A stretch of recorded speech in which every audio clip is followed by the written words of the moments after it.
আছে আমাদের সাথে, আমাদের আমির আছেন, হানিফ রাইজান ভাই, সাথে আছেন আমাদের মিজান ভাই, আমি সাহিদ আছি, আর আমাদের জুবাইর ভাই আছেন। আলহামদুলিল্লাহ আমরা ঠিকঠাক মতো পৌঁছি এবং নেপাল আমরা ঘুরতেছি। এটা পোখরার শহর।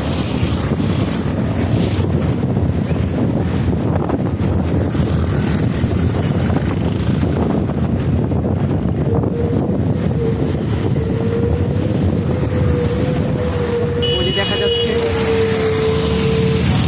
ওখানে আকাশের সাথে পাহাড় মিশে গেছে। আল্লাহর কুদরত, মাশাআল্লাহ, ভালোই সুন্দর।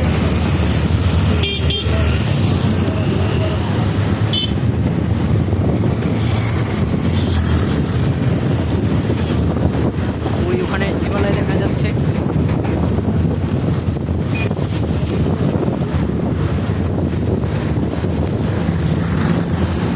Mobile safety